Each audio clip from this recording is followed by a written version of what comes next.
Welcome to Surviving Life with the Narcissist, Day 3. Presented by Dr. Erica Karlinsky and myself, just Bob O'Brien. How are you, Bob? I'm doing dandy. How are you, Erica? Good. So, just to kind of recap for the last 2 days. The first day we discussed the different types of narcissist. So we have communal, we have Covert. We have grandiose, and what's the one I'm missing, Erica? The grandiose, oh, Bob. The obnoxious one. Yeah, malignant. That was the word I couldn't think of, malignant. Yes. So we went through that on day one. Yesterday we went through the impact that it has on the person in a relationship with the narcissist and how ways that they can repair themselves. And I think the quote of the day from that was with you when you just said therapy. Marsha. That's the best way to get through this. Find yourself a good, competent therapist that understands narcissism and do the work. Yeah, absolutely. That's because of all the information that we did go over yesterday in terms of the damage. Yes. Yeah. They do cause a lot of damage. Yeah. So today we're going to talk a little bit about the aftermath. So you've started going through the therapy, you've gone through the breakup or the extraction from that relationship, and now you're starting to meet new people and you're starting to explore the world, and you're like, I see red flags everywhere. Mm-hmm. I'm not sure if the circus is in town or it's a narcissist convention, but everybody's got red flags. Or are they triggers? So we're going to talk a little bit about triggers and red flags. Yes. So most importantly, you need to know what your triggers are. And those are your pain points. The triggers are the things that,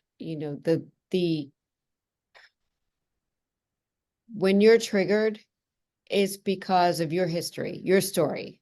So you meet someone new and they behave a certain way, they say a certain thing, they have a certain way of just a mannerism, and you start to feel your body kind of like, oh no, you start to feel anxious, start to feel doubtful. So what happens is we start to ask ourselves, oh my God, like, is this a red flag? And I need to run because this is another narcissist that I'm facing, and no, I'm not going there, right? So when that happens, we think, okay, I'm being smart now, I'm healthy, I'm recovered, I see it, right? I see it and I'm not going there. But 2, are you being triggered because of your history with the narcissist, and the person in front of you is really very healthy and they just said or did something that triggered you, but not because they are a narcissist, not because there is any malice. And I think the thing that makes this so difficult is because those triggers, they act like a little time machine. They transport you right back into that relationship. It's not even just a so-and-so used to say that, or so-and-so used to have that mannerism. It's a shock to the system. It transports you right back there. And in your mind, you are feeling exactly the way you did 2, 3, 4 years ago. Yes. And it's automatic. Yeah. It's automatic, right? It's unconscious. Don't even think about it. Don't even think about it. There's no logic. Nope. It's all nervous system. Absolutely. Yeah. And then on the other hand, red flags are red flags, see a red flag and you run, right? Important to be aware of. Yep. So it's hard.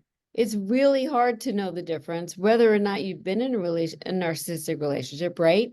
Even those of us who, haven't been can get confused about whether or not this is a red flag or, am I being triggered over something else?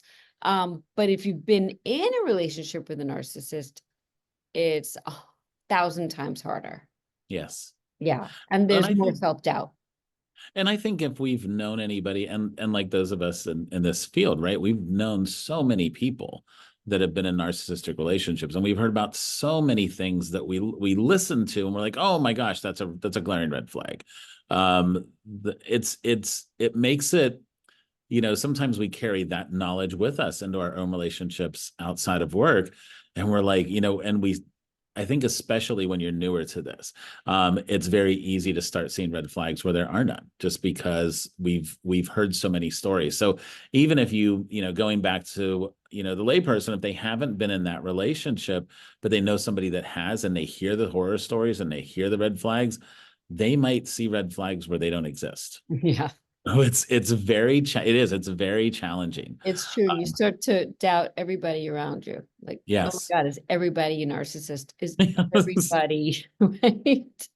Absolutely. Especially, we had one of the questions we had, I think, on day one were questions from the about narcissists in the workplace. Um, Mhm. and so when you start seeing them there, or if you've been impacted, and I think probably a lot of people that have worked in large workplaces have run across a few of these folks. And what happens is when you see those, um, it's like, okay, this new person has come in, and they're kind of trying to make their way into the corporation or into whatever, right? It could be even be church groups, like we were talking about the communal narcissist. It could be Mhm. in your kid's school, and you start to wonder, this new person seems they're stepping on toes, they're trying to get out in front too much. Is that person a narcissist? So there's a lot of those that happen. We do have a question already. Good. So everybody's woken up from their Sunday slumber with questions. So our first question comes to us from Gail in Poughkeepsie. So Gail in Poughkeepsie would like to know is, should you talk to your new partner about being triggered? Mm. I say yes. I would say yes too. I think the yes piece, it's very much like talking about things that make you anxious, right? Like, you want to let your partner know that it makes you anxious, but remember that it's your trigger or your anxiety or whatever to manage. Putting the responsibility on your partner to not do the things that Yes. trigger you is not really fair to your partner, because now they're going to have a rule book to follow. Right. It's not healthy at all. It's not your partner's responsibility to make sure that you're not triggered. Yes. Yeah. But it is really good to communicate that, especially early on, after you, and depending upon how often you're triggered, because you want them to know that it's not about them, that it's your history, and that you're going to be working through it. But that communication is just, I think, essential in any relationship. Yes. So yes, I think being clear, Gail from Poughkeepsie, I think being clear, this is triggering for me. I'm having a hard time. This is what happens to me. This is why maybe you saw the reaction to me that you did. Maybe that's why I cried, or maybe that's why I wanted to get away, whatever it is. Or maybe that's why I got angry. But you don't need to do anything different. All I need you to do is be aware that when that happens, I just need a little bit of, space. But I just want you to know that this is what I experience in those moments. Yeah. Yes. So we're doing something a little different today, Erica. Do you remember what's next? Like, we're talking about triggers and red flags now, and we're Yes. gonna do something a little different. Um, Everybody, since it's Monday, and if you remember school days when you were sick, you got to stay home on Monday and you got to watch all kinds of game shows. That's what we're gonna do today. So our next feature is red flag or trigger. So we're going to give you three examples, and we want you to kind of chime in the comment section. Eventually, we'll figure out the technology to have polls and interesting things like that. But right now, we're just going to do it through the comments. So we're going to play red flag or trigger. Erica, would you like to do the first question? I would love to. And I'll make sure that after we ran through our, our trial, our focus group, um, Yes. we did get some feedback about how we worded some of these things. So I'm going to make sure it's clear. Okay. Yes.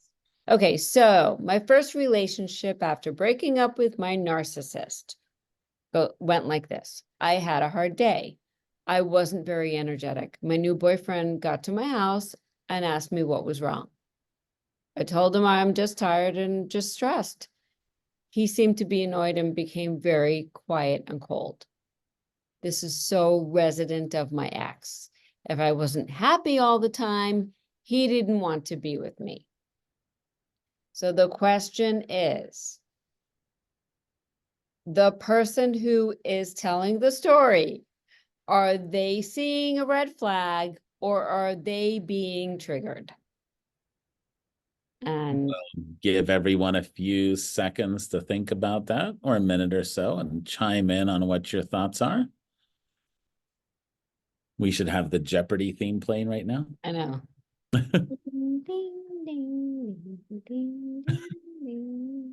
Don't pull it up on your phone, Bob. I'm not. Okay. I'll have it programmed in next time we do this, though. Okay. Okay, let's see. Okay, so we have Dolores from Oshkosh, Wisconsin, and she is saying triggered. Who all agrees with her? Gail from Poughkeepsie also said triggered. Triggered, yes. Mm-hmm. Wow. So, whoops, keep clicking in the wrong place. So the answer is triggered. You're right. Yes. It is not a red flag because somebody gets annoyed at a statement. The key here is this is so resonant of my ex. So this is a reminder. This takes me back to my ex. If I wasn't happy all the time, he didn't want to be around. So it's not an even, let's call the new boyfriend Jim. So he seems to be annoyed and becomes quiet and cold. Well, he might be annoyed because he might have had plans, might have had a surprise. Who knows why Jim got annoyed? But this is not necessarily a red flag. Now, depending upon the follow-up behavior, right? It could morph into a red flag at some point in time, but right now it's simply a trigger. Yes. Yes. So this doesn't mean that Jim is behaving well, right? It doesn't mean Yes. that he's doing everything that he can to communicate clearly what he's feeling. Certainly that, it's not the case. This doesn't mean that Jim's off the hook, but put him on the hook for only what is in front of you.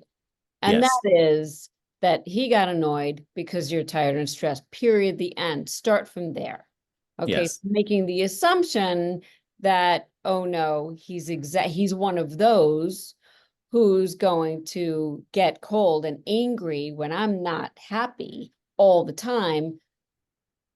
That's not the case. So work with what your partner is bringing to the table then, what's in front of you.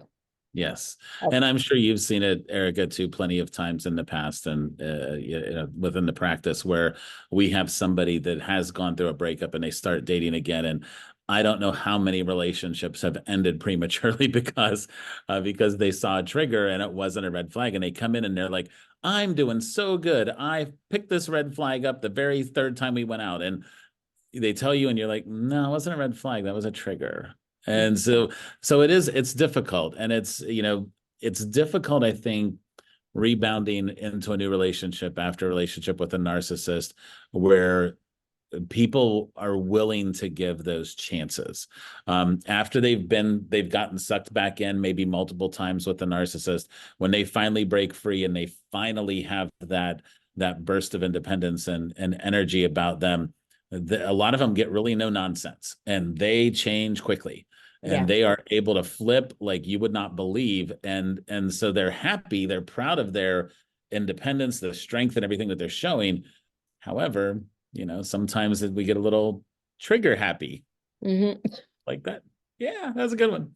So before we move on, I just want to say that, your experience being a victim, being, in a relationship, having been in a relationship with a narcissist in the past, your experience actually gives you an advantage, right? You can Yes. actually then be the one in the new relationship to say to Jim, I understand if you're disappointed when I'm tired and stressed, and disappointed when I'm not really happy, because maybe you were looking forward to, our, spending the evening and having a nice night and, whatever. And so it's disappointing to find me, not at my best. And that's okay. All you need Yes. to do is tell me you're disappointed.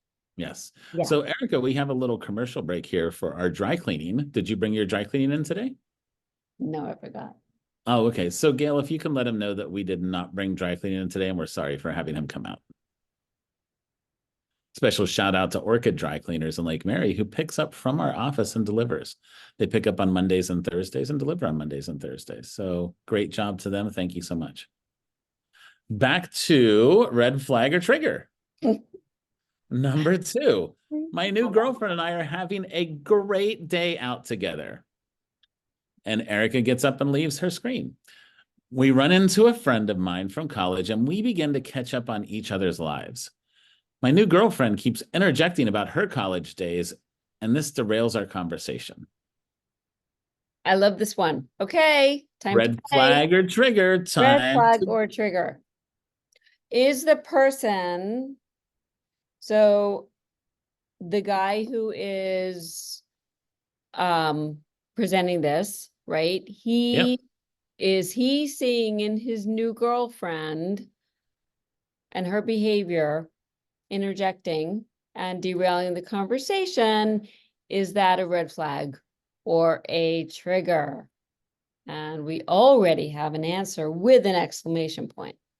Wow, let's see. This comes to us from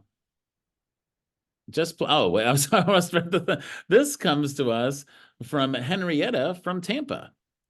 So Henrietta says, this is a red flag. Yes, exclamation point, and it's just plain rude. Henrietta is having none of this. So, how many agree with Henrietta? I am seeing a lot of yeses. Oh, I see some no's. It looks like it's kind of split. I don't know. I think Trigger's pulled ahead now. Really? Yeah. And the answer, of course, is Trigger. Trigger. So, Erica, why is this a trigger versus a red flag? Well, because the girlfriend might just be feeling extremely insecure and Yes. nervous and anxious and Wanting to fit in and wanting wanting to to make a fit good in. impression. Yes, yes, yes. So it's not because she may want all of the attention on her, and she may want to make sure that the old friend knows that, she's the one, yada yada yada. I'm the girlfriend. But I don't know. It's really, This this situation sounds very much like just insecurity, period, the end. This is a very tricky one, so I can understand why it was so close, because the thing that you're thinking, oops, I keep pressing that. The thing that you're keep thinking about is that interjecting about her college days. So it's bringing the conversation around to her, right?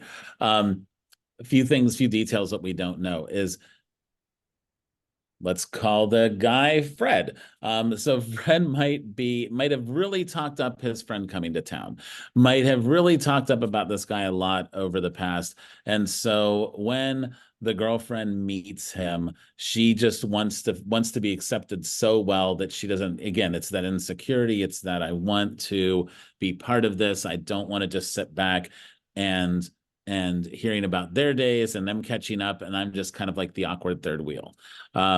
So there's a lot that we don't know from it, but this is one of those ones where it's very easily on the surface because she's making it about her that makes us think that it's a red flag. Yes.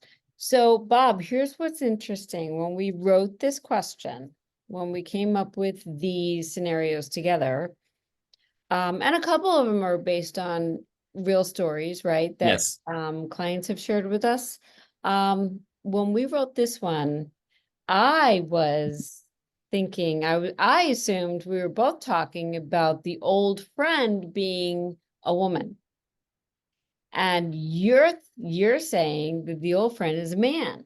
Yeah, So I was not thinking about that. I don't know that we ever discussed that, to be we honest with didn't discuss it, which would be a really interesting exercise for us to do if we actually split the two and say, my new girlfriend and I are having a great day out together, and an old friend of mine, an old, you. Female friend. male friend, fraternity brother from college, you know. So I wonder if people would see that differently. I would love to hear some comments from anybody about that because, right? I Yes. wonder So if it would, Henrietta, Gail, Dolores. Dolores, there you go. Thank you. Yeah. What's the Yeah. Poughkeepsie group saying? Does that change things? What do you think, Bob? Would it change things?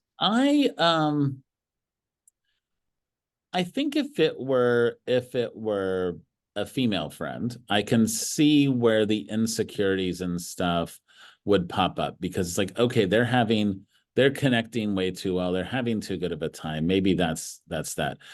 When I was thinking of it is if it's like an old fraternity brother or whatever, it's still that same thing. But I think in either situation, the girlfriend may want to be accepted by the other person. Yeah, That's the biggest thing. it sounds to me like across the board in both situations, it would be insecurity. So Gail from Poughkeepsie said, I had a family member that talked only about her children, even when meeting new people. Hmm. And Okay. Gail kind of disagrees. Do you kind of disagree with that this is a trigger or a red flag? And does changing the sex of the friend change anything? Let's see what she has to say. She believes it's a red flag. I think it's really important to step back from these situations. I really do. I think it's important to step back and because not everybody puts on not everybody behaves at their best when they're feeling anxious, and insecure. Yes. So the girlfriend might actually think about her behavior later and say, oh crap, I made a fool out of myself. And what you really needed from me was to just let you enjoy this reunion with your old friend. Yeah, or even because this could even be one of those things because we all have triggers, right? And so this could be a trigger of hers. Maybe her former boyfriend did not just discounted her whenever he was with anybody else. Just put her to the side. So that's another thing to take into account is each other's history. I mean, relationships are difficult enough as they are, and then when you throw in narcissistic survivors, narcissistic abuse survivors, if I could talk today, when you throw all of that in there, it just makes it a lot more difficult. So communication, I'm gonna rip you off from yesterday. Therapy. Today it's communication. is key in any new relationship, particularly, well, in any relationship, regardless of whether it's new or not, particularly if one of you is getting over narcissistic abuse. Because much like the previous one, where, and I believe it might have been Gail again. Oh, that was the first comment she had about letting your partner know that you were triggered, right? So this may be one of those things where we need to talk about it afterwards and say, hey, this kind of made me feel uneasy because, and then they can say, well, that conversation made me feel uneasy because, and so you're getting to know what's going on with each other so that when certain behaviors arise, you know, and you can work together to make it better. And I'm happy to report, Erica, that our witty banter may have changed Gail's perception. Oh, really? Yes, Well, that's fantastic. that is. Okay. So are we ready to go on to Well, question? I just want to, someone commented that in the past, they have a family member, I think, who talks about their kids all Yeah, the their children, even when meeting new people, only talks about their children. So I think we both have known people like this, right? I've known a lot of people like Yeah. this. And these people are really funny because no one really wants to be around them, and everybody knows that everybody knows kind of that this is what they're going to get with this person, Yeah. right? And I have found that the best way to handle these people is to sit back and not even try to compete. So when these people, if I say one thing about one of my kids and then they take it and run with it about theirs, Yeah. I let them go. I let them do it. Go ahead, fine. And it kind of leads me a little bit out of this area. But I've always told my kids, be humble. You don't have to talk to people. You don't have to advertise your accomplishments because people are going to find out for themselves. And when they do, it has an even bigger impact. And Yes. I stand by that. I stand by that. And it helps when I'm around those people who just want to, take whatever I've said, their kids have done better, or they just, continue to be great. Sitting back and saying nothing, I know that my kids' accomplishment, success, whatever it is, Mm-hmm. if it's worthy of them, of anybody knowing, they're gonna know. And I don't need to say it. And it feels really good. It gave me so much peace when I realized that I could do that. Yes. Yeah. I agree. Yeah. Okay, so number 3. Are you ready? Everybody ready? I think so. Okay. So, do you want to read this, Eric, or would you like me to? Go ahead. My new girlfriend is amazing. She is funny, smart, and she cares about what I care about. We have a weekend planned away, and it's the first time we are going away together. So exciting. Just before the weekend, a friend of hers has an argument with her mom. This really throws her, the friend. Even though this woman has her husband, kids, and other friends, my girlfriend feels compelled to stay at home, to be with her friend. This feels extreme to me and confusing. I'm feeling guilty for being upset that she is canceling our weekend plans because she is doing this for her friend. I love this one. I know this is a good one. So much, because there are so many levels here, right? So is the girlfriend, is the, let's call this one Anthony. Is Anthony seeing a red flag, or is he being triggered?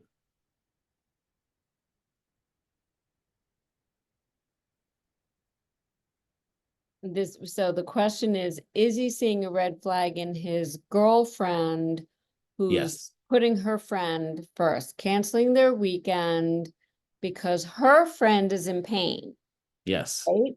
So Yes. I hope everybody understands that that's what we're asking. Is he seeing a red flag, or is he being triggered by this behavior in his girlfriend.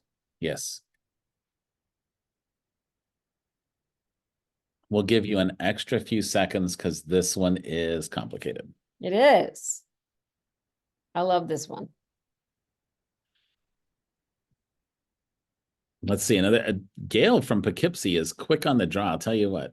She says, this is a very empathic friend, but not considering the boyfriend's feelings. So is it a red flag or is it a trigger?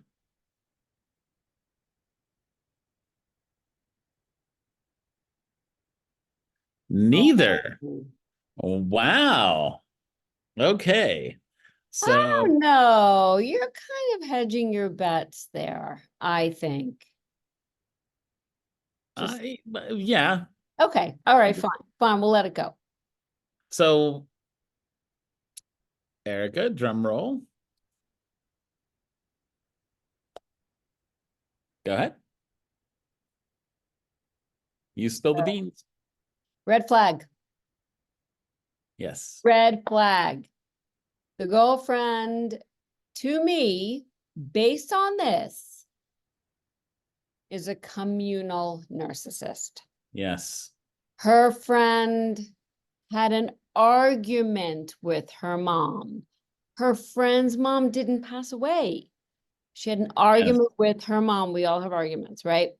Her friend has her own husband, kids, and other friends. Yes. So she has a big support network. She has a support network. Why doesn't the girlfriend feel that it's really okay to tell her friend, I love you, I'm here for you, I have this weekend, who's going to be with you, yada, yada. Yes, okay. Make sure she's feeling good. Make sure she's feeling comfortable. Yes. But still being able to go on the weekend and enjoy herself. That's right. Yeah, this is no different than the room mom that knows about the field trip.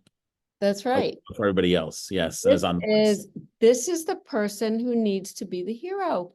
Yep. Yeah, this is a tricky one. Because... Sorry, I didn't mean to interrupt you, but she needs to be the hero. She's afraid that someone else will. Yes. And this is a really tricky one because when you just look at it on the surface, she's just doing something nice for her friend. Yeah. And the one thing is, it just says a friend of hers. It doesn't even say her best friend. Right? It's just a friend of hers. Mm-hmm. So those are, again, when you're looking at these sorts of, and again, this is black and white, it's on paper, it's on the screen. So you're looking at it and you have to kind of, we're not trying to trick anybody, but you have to kind of look at the words to understand. But these are the kind of things like in real life, if that were to happen, what do we call the boyfriend? Anthony. So Anthony would have to look at it and say, wow, she's doing this for this friend that I very rarely hear her talk about, or she doesn't spend a lot of time with her, or, whatever the reason. So yeah, this one's, but Bob, even if it is a really good friend that she talks about all the time, what he's left with then is, like he said at the end, I'm feeling guilty for being upset. Yes. Right. So that's what makes this even harder, because now he feels like my girlfriend's just being kind. Yes. So he's doubting himself and what he's feeling. So I feel selfish. This is where the victim starts to doubt themselves and what they're feeling. He's feeling selfish. Oh my God. How can I be feeling what I'm feeling when she's just being nice? Well, he's feeling what he's feeling because of all these things that really don't align with her acting in the way that she is, which is pretty extreme. Yes. Yeah. I hope that makes sense to everybody. I really do. I love this one. Yeah. Yeah. I thought you loved the last one. I know. I love all of them. Yeah. You love all of them. Okay. So does anybody else have any questions? Because I think this is it for today. Because red flags and triggers, this is such an important topic. And it's crucial to understand when you're recovering from this relationship, and think about it as you would somebody that has an addiction, right? You're always in recovery from after a relationship with a narcissist. It might go away, it might but you're going to meet people and they're going to, hit some triggers every once in a while. And so understanding your triggers is crucially important so that you're not throwing red flags all the time. I just turned it into like a sports metaphor. Not that you're throwing red flags, you're not seeing red flags all the time. And cutting out relationships that may be completely healthy because you're confusing it for triggers. So this is a really important topic and worthy of discussion. Yes. Thank you, Bob. Bye. Bye.